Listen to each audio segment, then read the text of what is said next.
नमस्कार।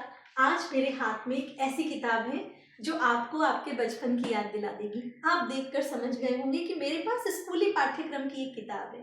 आपने बिल्कुल सही समझा। मेरे पास है हिंदी में ही, जिसे प्रकाशित किया है CBSE, central board of secondary education, यानी केंद्रीय माध्यमिक शिक्षा बोर्ड ने। कक्षा 5 की हिंदी की किताब मैं अपने हाथ में लेकर बैठी हूँ, जिसका प्रकाशन भारत के बाहर संचालित हो रहे सीबीएसई स्कूलों में बच्चों को हिंदी पढ़ाने के लिए किया जाता है।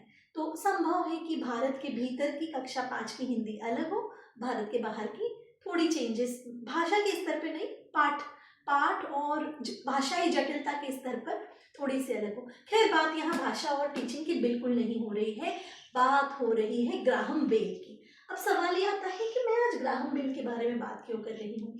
दरअसल 17 मई यानी आज का दिन वर्ल्ड टेलीकम्युनिकेशन डे है।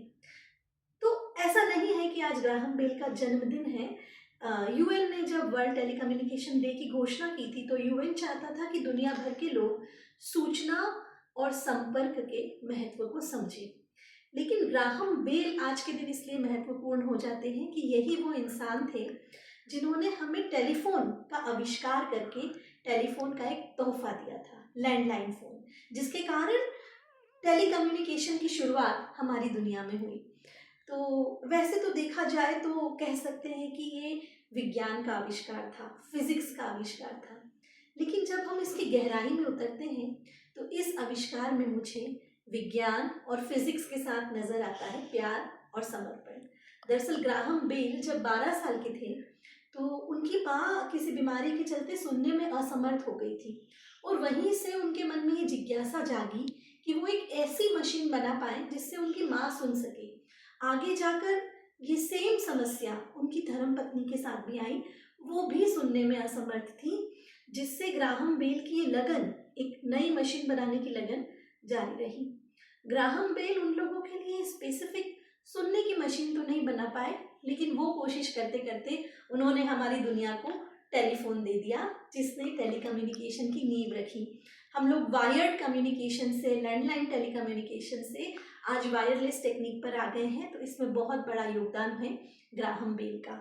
और सबसे अच्छी बात यह है कि ये कोशिश उन्होंने किसी की ज़िंदगी को आसान बनाने के लिए की थी। टेलीफोन तो उन्होंने बाद के दिनों में आविष्कृत किया।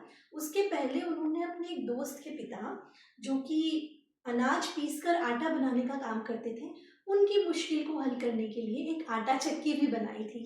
आटा चक्की का जिक्र ज़्यादा नहीं हुआ, टेलीफोन को आज दुनिया पहचानती है। और आटा चक्की बनाने के इनाम में दोस्त के पिताजी ने उन्हें एक लेबोरेटरी बनाकर दी थी, जिस लेबोरेटरी में उन्होंने कई सारे आविष्कार किए, जिनमें से एक आविष्कार है मेटल डिटेक्टर।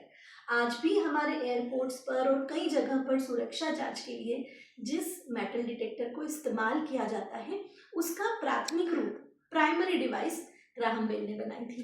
तो ऐसे ही अच्छी अच्छी जानकारियों के लिए पढ़ते रहिए। अगर मोटी मोटी साहित्य की किताबें आपसे नहीं पढ़ी जाती तो पलट लीजिए और स्कूल के बच्चों की किताबें पढ़िए, यकीन मानिए बहुत मजा आएगा। तो पढ़ते रहिए और कमेंट करके मुझे बताइए कि अगली किताब कौन सी पढ़ना चाहते हैं या किस किताब का रिव्यू सुनना चाहते हैं। Thank you.